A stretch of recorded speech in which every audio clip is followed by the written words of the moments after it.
بسم الله الرحمن الرحيم. പരപ്പനങ്ങാടിയിൽ നിന്ന് മിൻഹ ഹബീബിൻ്റെ ചോദ്യം: വിശുദ്ധ മാസങ്ങൾ കഴിഞ്ഞാൽ ബഹുദൈവ വിശ്വാസികളെ നിങ്ങൾ കൊല്ലുക, കിട്ടിയിടത്ത് വെച്ച് അവരെ പിടിക്കുകയും ഉപരോധിക്കുകയും എല്ലാ സ്ഥലങ്ങളിലും അവർക്കായി പതിയിരിക്കുകയും ചെയ്യുക. ഇത് ഭീകരതയുണ്ടാക്കുന്ന ഖുർആൻ വചനമാണെന്ന വിമർശനത്തെക്കുറിച്ച് എന്ത് പറയുന്നു? സ്വാമി ദയാനന്ദ സരസ്വതി തൻ്റെ സത്യാർത്ഥ പ്രകാശത്തിൽ 14-ാം അധ്യായത്തിലും അയാൻ ഹിർസി അലി തൻ്റെ പുസ്തകങ്ങളിലുമെല്ലാം ഇത്തരം വാദങ്ങൾ ഉദ്ധരിച്ചുകൊണ്ടാണ് ഇസ്ലാം ഭീകരതയുടെ മതമാണെന്ന് സ്ഥാപിക്കുന്നത്. അവർക്ക് എങ്ങനെ മറുപടി പറയാൻ കഴിയും?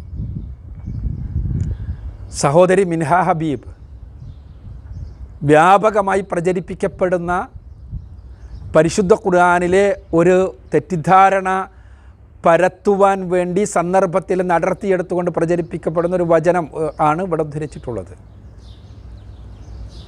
അവർ പറഞ്ഞതുപോലെ സ്വാമി ദയാനന്ദ സരസ്വതി തൻ്റെ സത്യാർത്ഥ പ്രകാശത്തിൽ 14 സമുല്ലാസങ്ങളിലായി വ്യത്യസ്ത മതദർശനങ്ങളെ വിമർശന വിധേയമാക്കുന്നുണ്ട്. അതിൽ 14-ാമത്തെ സമുല്ലാസത്തിൽ അദ്ദേഹം ഇസ്ലാം മതഗണ്ണനമാണ്. അദ്ദേഹത്തിന് ഇസ്ലാം മതഗണ്ണനത്തിൽ പരിശുദ്ധ ഖുർആനിലെ യുദ്ധരംഗത്തുള്ള വചനങ്ങളെ സന്ദർഭത്തിൽ നിന്ന് അടർത്തിയെടുത്ത് കൊടുത്ത് ഈ വചനങ്ങൾ മുഴുവനും തന്നെ രക്തം ചിന്തുവാൻ വേണ്ടി ആഹ്വാനം ചെയ്യുന്നതാണ്. ഇവക്ക് ദൈവവുമായി ഒരു ബന്ധവുമില്ല എന്ന് സ്ഥാപിക്കാൻ ശ്രമിക്കുന്നുണ്ട്. അതേപോലെ തന്നെ അയാൻ ഹിർസി അലിയെപ്പോലെയുള്ള അന്താരാഷ്ട്ര നാസ്തികന്മാർ അവരുടെ പുസ്തകങ്ങളിൽ, അവരുടെ ദ ഇൻഫിഡലിനെ പോലെയുള്ള ഗ്രന്ഥങ്ങളിൽ വളരെ വ്യക്തമായി തന്നെ പരിശുദ്ധ ഖുർആനിലെ ചില വചനങ്ങളെ സന്ദർഭത്തിൽ നിന്ന് അടർത്തിയെടുത്ത് ഖുർആൻ ഭീകരത പ്രചരിപ്പിക്കുന്ന ഗ്രന്ഥമാണ് എന്ന് പറയുന്നുണ്ട്. ഈ പ്രചാരണങ്ങൾ ഇന്ത്യയിൽ ഫാഷിസ്റ്റുകൾ വളരെ വ്യാപകമായി നടത്തുന്നുണ്ട്. ഇന്ത്യയിൽ അവർക്ക് പിന്തുണ നൽകിക്കൊണ്ട് ഭൗതികവാദികൾ, നാസ്തികന്മാർ പരിശുദ്ധ ഖുർആനിനെ പരമാവധി തമസ്കരിക്കാൻ ശ്രമിക്കുന്നുണ്ട്. ഇതിനെല്ലാം ഫലമായി ഇസ്ലാമിനെ ഭയപ്പെടുന്ന, ഇസ്ലാം എന്ന് കേൾക്കുമ്പോൾ പേടിക്കപ്പെടുന്ന, വെറുക്കുന്ന ഒരു സമൂഹത്തെ സൃഷ്ടിക്കാൻ അന്താരാഷ്ട്ര തലത്തിൽ കഴിഞ്ഞിട്ടുണ്ട്. ഇസ്ലാമോഫോബിയ എന്ന് സാമൂഹ്യ മനഃശാസ്ത്രജ്ഞന്മാർ വിളിക്കുന്ന വളരെ ഭീകരമായ മനോരോഗം, അത് വളർത്തുന്നതിൽ ഇത്തരം രചയിതാക്കൾക്കുള്ള പങ്ക് ചെറുതല്ല. അവരെല്ലാം ചെയ്യുന്നത് സമൂഹത്തിൽ അനാവശ്യമായ ഭീതിയുടെ വിത്തിടുകയാണ്, വെറുപ്പിൻ്റെ ബീജങ്ങൾ വിതക്കുകയാണ്. ആ വെറുപ്പിൻ്റെ ബീജങ്ങളാണ് വളർന്നു വലുതായി വലിയ പ്രശ്നങ്ങളായി മാറുന്നത്. പരിശുദ്ധ ഖുർആൻ പഠിച്ചിട്ട് ഒരാളും ഭീകരവാദിയാവില്ല. പരിശുദ്ധ ഖുർആൻ പഠിച്ചതുകൊണ്ട് ഭീകരവാദിയാകണമെങ്കിൽ പ്രവാചകൻ സല്ലല്ലാഹു അലൈഹി വസല്ലമ ഭീകരവാദിയാകണം, സ്വഹാബിമാർ ഭീകരവാദികളാകണം, താബികളോ താബികളോ ഭീകരവാദികളാകണം.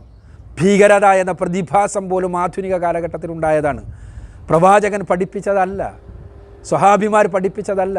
പുതിയ കാലഘട്ടത്തിലെ രാഷ്ട്രീയമായ സാഹചര്യങ്ങൾക്കനുസൃതമായി ഉണ്ടായി വന്ന ഒരു പുതിയ പ്രതിഭാസമാണ് ടെററിസം. ആ ടെററിസത്തിന് ഇസ്ലാമിൻ്റെ നിറം കൊടുക്കുന്ന പുതിയ കാല സംഭവങ്ങളുണ്ട് എന്നത് ശരിയാണ്. അതിന് രാഷ്ട്രീയമായ കാരണങ്ങളുണ്ട്, മതപരമല്ല കാരണങ്ങൾ. അതിന് രാഷ്ട്രീയമായ കാരണങ്ങളുണ്ട്, അത് വേറെ വിശകലനം ചെയ്യേണ്ടതാണ്. പരിശുദ്ധ ഖുർആൻ ഏതായിരുന്നാലും ഭീകരതയെ ഒരർത്ഥത്തിലും വെച്ചു ഉറപ്പിക്കാത്ത ഗ്രന്ഥമാണ്. പരിശുദ്ധ ഖുർആൻ വളരെ കൃത്യമായി മനുഷ്യരോട് പറഞ്ഞത് അന്നഹു മൻ ഖതല നഫ്സൻ ബിഗൈരി നഫ്സിൻ വകഅന്നമാ ഖതലൻ നാസ ജമീഅ എന്നാണ്. അഥവാ ഒരു മനുഷ്യനെ കൊന്നതിന് പകരമായോ അതല്ലെങ്കിൽ സമൂഹത്തിൽ കുഴപ്പമുണ്ടാക്കിയതിന് പകരമായോ ഒരു രാഷ്ട്ര സംവിധാനം ഒരാളെ കൊല്ലുക എന്നല്ലാതെ ആരെങ്കിലും മറ്റൊരാളെ കൊന്നുകഴിഞ്ഞാൽ ലോകത്തുള്ള മുഴുവൻ മനുഷ്യരെയും കൊന്നതിന് സമമാണ് എന്നാണ്. അഥവാ ലോകത്തുള്ള മുഴുവനും മനുഷ്യരെ കൊന്നതിന് സമമാണ് നിഷ്കളങ്കനായ ഒരു മനുഷ്യൻ്റെ വധം. നിഷ്കളങ്കൻ എന്ന് പറയുമ്പോൾ എനിക്ക് നിഷ്കളങ്കൻ, മറ്റൊരാൾക്ക് നിഷ്കളങ്കനം തോന്നിക്കൊള്ളുന്നില്ല, അങ്ങനെയല്ല. മറിച്ച് രാഷ്ട്ര സംവിധാനം തീരുമാനിക്കും ഒരാൾ കൊല്ലപ്പെടേണ്ടതാണ്. എന്തുകൊണ്ടെന്നാൽ അയാൾ മറ്റൊരാളെ കൊന്നതുകൊണ്ടാണ്. അതല്ലെങ്കിൽ നാട്ടിൽ അത്രയും കുഴപ്പമുണ്ടാക്കിയ ആളാണ് എങ്കിൽ കൊലപാതകം രാഷ്ട്ര സംവിധാനത്തിന് മാത്രമുള്ള അവകാശമാണ് എന്നാണ് ഖുർആൻ ഹദീസുകൾ പഠിപ്പിച്ചു തരുന്നത്. ഇനി പരിശുദ്ധ ഖുർആനിലെ ഇവിടെ ഉദ്ധരിക്കപ്പെട്ട വചനങ്ങൾ നോക്കുക. ഖുർആനിലെ 9-ാമത്തെ അധ്യായം സൂറത്തു തൗബയിലെ 1 മുതൽ ഉള്ള വചനങ്ങൾ ആണ് ഇവിടെ പലപ്പോഴും തെറ്റിദ്ധാരണാജനകമായി ഉദ്ധരിക്കാറുള്ളത്. ഇവിടെ പറഞ്ഞ വചനം 5-ാമത്തെ വചനമാണ്. പരിശുദ്ധ ഖുർആനിലെ സൂറത്തു തൗബയിലെ 5-ാമത്തെ വചനം. ഈ സൂറത്തു തൗബ തന്നെ സവിശേഷമായൊരു സൂറത്താണ്. ഖുർആനിലെ 9-ാമത്തെ അധ്യായമായ സൂറത്തു തൗബയുടെ തുടക്കത്തിൽ മാത്രമാണ് ബിസ്മി ഇല്ലാത്തത്. ബിസ്മില്ലാഹിർ റഹ്മാനിർ റഹീം എന്ന തുടക്ക വചനം കൊണ്ടാണ് പരിശുദ്ധ ഖുർആനിലെ 113 സൂറത്തുകളും ആരംഭിക്കുന്നത്. പരമകാരുണികനും കരുണാനിധിയുമായ അള്ളാഹുവിൻ്റെ നാമത്തിൽ എന്ന. എന്നാൽ സൂറത്തു തൗബയിൽ ബിസ്മിയില്ല. എന്തുകൊണ്ടാണ് ബിസ്മി ഇല്ലാത്തതെന്ന് നമുക്കറിയില്ല. പ്രവാചകൻ അങ്ങനെ പഠിപ്പിച്ചിട്ടില്ല ബിസ്മി എഴുതാൻ. മാത്രമല്ല പ്രവാചകൻ പഠിപ്പിക്കാതിരുന്നത് സ്വാഭാവികമായും അള്ളാഹുവിൻ്റെ നിർദ്ദേശപ്രകാരമാകും.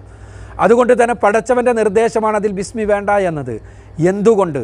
ചില പണ്ഡിതന്മാർ വ്യാഖ്യാനിച്ചുകൊണ്ട് പറഞ്ഞു, പരിശുദ്ധ ഖുർആനിൽ ഈ വചനം തുടങ്ങുന്നത് തന്നെ യുദ്ധകാഹളവുമായിട്ടാണ് എന്നതുകൊണ്ട് ആ സൂറത്തിൽ ബിസ്മി ആവശ്യമില്ല എന്ന്.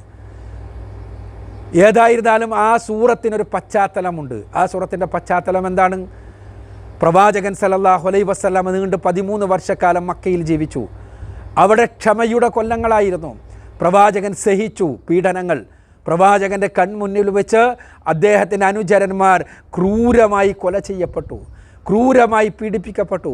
റസൂലുള്ളാഹി സ്വല്ലല്ലാഹു അലൈഹി വസല്ലമ നമസ്കരിക്കുന്ന സന്ദർഭത്തിൽ അദ്ദേഹത്തിൻ്റെ കഴുത്തിൽ കുടൽമാലകൾ കൊണ്ടുപോയിട്ട് പ്രയാസപ്പെടുത്തി. പ്രവാചകൻ സല്ലല്ലാഹു അലൈഹി വസല്ലമയെ കൊല്ലാൻ ശ്രമങ്ങളുണ്ടായി. പ്രവാചകൻ സല്ലല്ലാഹു അലൈഹി വസല്ലമയെ ആട്ടിപ്പായിക്കുന്ന അവസ്ഥയുണ്ടായി. വർഷങ്ങളോളം പ്രവാചകനും അനുയായികളും പട്ടിണി കിടന്ന് ഉപരോധത്താൽ ജീവിക്കേണ്ടി വന്നു. പച്ചിലകൾ മാത്രം തിന്ന് ജീവിക്കേണ്ടി വന്നു 13 വർഷക്കാലം. ആ 13 വർഷക്കാലത്തിന് അവസാനം കുറിക്കുന്നത് ഇസ്ലാമികമായി ജീവിക്കുവാൻ സ്വാതന്ത്ര്യമുള്ളൊരു നാട്ടിലേക്കുള്ള പലായനത്തോടു കൂടിയാണ് മദീനയിലേക്കുള്ള ഹിജറ. മദീനയിലെത്തി പ്രവാചകനും അനുയായികളും. അവിടെ ഒരു ഇസ്ലാമിക സമൂഹമുണ്ടായി. അതിൻ്റെ നേതൃത്വമായി പ്രവാചകൻ അവരോധിക്കപ്പെട്ടു. അവിടെ മുസ്ലിങ്ങളല്ലാത്ത ആളുകളുണ്ടായിരുന്നു, ജൂതന്മാരുണ്ടായിരുന്നു, മറ്റുള്ളവരുണ്ടായിരുന്നു. അവർക്കിടയിൽ പ്രവാചകൻ സല്ലല്ലാഹു അലൈഹി വസല്ലമ രാഷ്ട്ര നേതാവായി. അങ്ങനെ അവിടെ ഒരു ഇസ്ലാമിക സമൂഹം വളരുകയാണ്. അപ്പോൾ മക്കയിലെ മുശ്രിക്കുകൾ വെറുതെ ഇരുന്നില്ല. അവർ ആ ഇസ്ലാമിക സമൂഹത്തെ നശിപ്പിക്കാൻ ശ്രമിച്ചു. യുദ്ധങ്ങളുണ്ടായി. യുദ്ധങ്ങൾ 1, 2, 3, 4 ഉണ്ടായി. ബദറും ഉഹുദും ഹുനൈനും ഉഹുദും ഖന്തഖുമെല്ലാം ഉണ്ടായി. ഈ യുദ്ധങ്ങളിൽ ഒരുപാട് മുസ്ലിങ്ങൾ മരണപ്പെട്ടു, ഒരുപാട് മുസ്ലിങ്ങളല്ലാത്തവർ മരണപ്പെട്ടു. ചില യുദ്ധങ്ങളിൽ മുസ്ലിങ്ങൾ ജയിച്ചു, ചില യുദ്ധങ്ങളിൽ മുസ്ലിങ്ങൾ പരാജയപ്പെട്ടു. യുദ്ധങ്ങളോട് യുദ്ധങ്ങൾ. അങ്ങനെ നീണ്ട 6 വർഷ കാലഘട്ടത്തിലെ യുദ്ധങ്ങളുടെ വർഷങ്ങൾ. അതിനുശേഷം 6-ാമത്തെ വർഷം പ്രവാചകൻ മക്കയിലെ മുശ്രിക്കുകളുമായി കരാറുണ്ടാക്കി. ഹുദൈബിയ കരാർ എന്നാണ് അതിന് പേര്. ആ കരാറിൽ ഏകപക്ഷീയമെന്ന് തോന്നുന്ന രൂപത്തിലാണ് സകല വ്യവസ്ഥകളും. ഏകപക്ഷീയമാണ് സകല വ്യവസ്ഥകളും എന്ന് തോന്നും. മക്കാ മുശ്രിക്കുകൾക്ക് അനുകൂലം. സഹാബിമാർ പോലും പ്രവാചകനോട് കയർത്തു, പ്രവാചകനോട് പ്രതിഷേധിച്ചു. പാടില്ല പ്രവാചകനെ ഇങ്ങനെ ഒരു കരാറെന്ന് പറഞ്ഞു. പക്ഷേ ഏകപക്ഷീയമായ കരാറിന് പ്രവാചകൻ സന്നദ്ധമായി. എന്തിന്? സമാധാനത്തോടു കൂടിയുള്ള ജീവിതത്തിന്. 10 വർഷം യുദ്ധം പാടില്ല എന്നതായിരുന്നു കരാറിലെ 1-ാമത്തെ കാര്യം. അതിനുവേണ്ടി ബാക്കി എല്ലാ കരാറുകളും മക്കാ മുശ്രിക്കുകൾക്ക് അനുകൂലമായിട്ട് പോലും മുസ്ലിങ്ങൾക്ക് വെറുപ്പായിട്ട് പോലും പ്രവാചകൻ അംഗീകരിച്ചു. ആ കരാർ പക്ഷേ കൂടുതൽ കാലം നിലനിന്നില്ല.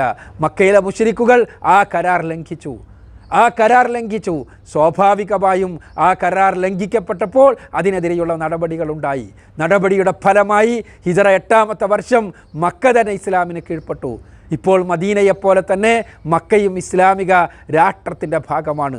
ആ ഇസ്ലാമിക രാഷ്ട്രത്തിൻ്റെ ഭാഗമായ മക്കയിൽ പ്രവാചകൻ സല്ലല്ലാഹു അലൈഹി വസല്ലമ അവിടെയുള്ള ആളുകളുമായി കരാറുണ്ടാക്കി. അവരുടെ മതമനുസരിച്ച് അവർക്ക് ജീവിക്കാം, പക്ഷേ രാജ്യവുമായി കലാപമുണ്ടാകരുത്. ഇതാണ് കരാറ്. ആ കരാർ അനുസരിച്ച് അവർ മുന്നോട്ട് പോകുമ്പോൾ തന്നെയും അവർ കലാപങ്ങളുണ്ടാക്കി, കുഴപ്പങ്ങളുണ്ടാക്കി. പ്രവാചകൻ സല്ലല്ലാഹു അലൈഹി വസല്ലമയും സഹാബത്തും ഹുനൈൻ യുദ്ധത്തിന് പോയ സന്ദർഭത്തിൽ മുസ്ലിം വീടുകൾ ആക്രമിക്കപ്പെടുന്ന അവസ്ഥയുണ്ടായി, കലാപങ്ങൾ ഉണ്ടാക്കുന്ന അവസ്ഥയുണ്ടായി, ഭീഷണിപ്പെടുത്തപ്പെടുന്ന അവസ്ഥയുണ്ടായി, ഭീതിതമായ അന്തരീക്ഷമുണ്ടായി. അതിനുശേഷമാണ് പരിശുദ്ധ ഖുർആനിലെ ഈ വചനങ്ങൾ അവതരിപ്പിക്കപ്പെടുന്നത്. ആ വചനങ്ങൾ തുടങ്ങുന്നത് തന്നെ എങ്ങനെയാണ്? പരിശുദ്ധ ഖുർആനിലെ ഈ വചനങ്ങൾ ബറാഅത്തും മിനല്ലാഹി വറസൂലിഹി ഇലല്ലദീന ആഹത്തും മിനൽ മുശ്രിക്കീൻ എന്ന് പറഞ്ഞുകൊണ്ടാണ്. എന്താണ്? ബറാഅത്താണ്, വിടുതലാണ്. ഇല്ല, ഇനി മുശ്രിക്കുകളിൽപ്പെട്ട ബഹുദൈവവാദികളിൽപ്പെട്ട അള്ളാഹുവിനോടും പ്രവാചകനോടും കരാറുണ്ടാക്കിയ ആളുകളോടുള്ള എല്ലാ ബാധ്യതകളിൽ നിന്നും ഇതാ വിടുതൽ പ്രഖ്യാപിക്കുന്നു. ഇനി നിങ്ങളുമായി ഒരു തരത്തിലുള്ള കരാറുമില്ല. കാരണം കരാർ നിങ്ങൾ വ്യാപകമായി ലംഘിച്ചിരിക്കുന്നു. ആ കരാർ ലംഘനത്തെക്കുറിച്ച് പറഞ്ഞുകൊണ്ട് എന്നിട്ട് പറയുന്നത്, ഇനി 4 മാസം നിങ്ങൾ സ്വൈര്യമായി വിഹരിക്കുക. 4 മാസം നിങ്ങൾക്ക് തരുന്നു. ഈ 4 മാസത്തിൻ്റെ ഉള്ളിൽ നിങ്ങൾക്ക് വേണമെങ്കിൽ നിങ്ങളുടെ നിലപാട് മാറ്റാം. ഇല്ല, നിങ്ങൾ ഇതേ നിലപാട് തുടരുകയാണെങ്കിൽ 4 മാസം കഴിഞ്ഞാൽ നിങ്ങളെ കണ്ടിടത്ത് വെച്ച് കൊല്ലും. അങ്ങനെ തന്നെയാണ്. നിങ്ങളെ കണ്ടിടത്ത് വെച്ച് കൊല്ലും. നിങ്ങളെ പതിയിരുന്ന് ആക്രമിക്കും. നിങ്ങൾ എവിടെ പോയാലും അവിടെ മുസ്ലിങ്ങളെത്തി ആക്രമിക്കുക തന്നെ ചെയ്യും. ഈ 4 മാസക്കാലം നിങ്ങൾക്ക് നൽകുന്നു നിങ്ങളുടെ നിലപാട് മാറ്റാൻ. അതാണ് ഖുർആൻ ഈ സൂറത്തിൻ്റെ 5-ാമത്തെ വചനത്തിലുള്ളത്. ആ വചനമാണ് എടുത്തുദ്ധരിച്ചുകൊണ്ട് പലപ്പോഴും വിശുദ്ധ മാസങ്ങൾ കഴിഞ്ഞാൽ അവരെ കണ്ടിടത്ത് വെച്ച് കൊല്ലുക, എന്നിട്ട് അവരെ ആക്രമിക്കുക, പതിയിരിക്കുക എന്നെല്ലാമായി എടുത്തു പറഞ്ഞ് പലപ്പോഴും ചില സ്വാമിമാർ പോലും ആളുകൾക്കിടയിൽ തെറ്റിദ്ധാരണകൾ ഉണ്ടാക്കുന്നത്. യഥാർത്ഥത്തിൽ എന്താണ്? ഇതാണ് അവസ്ഥ. പക്ഷേ ആ അവസ്ഥയിലും പരിശുദ്ധ ഖുർആൻ നീതിയുടെ പക്ഷത്താണ്. നീതി ഖുർആനിൻ്റെ നട്ടല്ലാണ്. ഖുർആൻ പറഞ്ഞത് എന്താ? ഇല്ലല്ലദീന ആഹത്തും മിനൽ മുശ്രിക്കീന സുമ്മ ലം യഖ്സുക്കും. ഖുർആൻ പറഞ്ഞത് എന്താണ്? ആ 4-ാമത്തെ വചനം പറഞ്ഞതിന് ശേഷമാണ് 5-ാമത്തെ വചനം പറയുന്നത്. ഇതാ 4 മാസം നിങ്ങൾക്ക് സമയം തരുന്നു, അതിനുള്ളിൽ നിങ്ങൾ തിരുത്തണം, അല്ലെങ്കിൽ നിങ്ങളെ തീർച്ചയായും കണ്ടിടത്ത് വെച്ച് കൊല്ലുമെന്നെല്ലാം പറയുന്നതിനിടക്ക് വളരെ കൃത്യമായി പരിശുദ്ധ ഖുർആൻ പറയാണ്. എന്താണ്? നിങ്ങളുമായി കരാറുണ്ടാക്കിയ ഒരു വിഭാഗം മുശ്രിക്കുകൾ ഒഴിച്ച്, അതാരാണ്? സുമ്മലം യഖ്സുക്കും. അവർ എന്ത് ചെയ്തിട്ടില്ല? കരാർ ലംഘിച്ചിട്ടില്ല. അത്തരം ആളുകൾക്കെതിരെ നടപടിയില്ല. കരാർ ലംഘിക്കാത്ത ആളുകൾക്കെതിരെ നടപടിയില്ല എന്ന് പറഞ്ഞതിന് ശേഷമാണ് കരാർ ലംഘിച്ച ആളുകൾക്ക് ഉള്ള നടപടി പറയുന്നത്. ഇതല്ലാതെ ഇസ്ലാമിക രാഷ്ട്രം എന്ത് ചെയ്യണം? നാട്ടിൽ കലാപമുണ്ടാക്കി ജീവിക്കാൻ ആ സമൂഹത്തെ വിടുകയും സ്ഥിരമായി ആ നാട്ടിൽ കുഴപ്പം നിലനിൽക്കുകയും ചെയ്യണമെന്നാണോ? കരാറുണ്ടാക്കുകയും അത് പാലിക്കുകയും ചെയ്ത ആളുകൾക്കെതിരെ നടപടിയില്ല. ഖുർആൻ തന്നെ പറയുന്നു, ഇപ്പറഞ്ഞ സൂറത്തിൽ തന്നെ 4-ാമത്തെ വചനത്തിൽ. 5-ാമത്തെ വചനം മാത്രം എടുത്ത് ഉദ്ധരിക്കുമ്പോൾ ഒരു 4-ാമത്തെ വചനം കൂടി ഒന്ന് നോക്കിക്കൂടെ?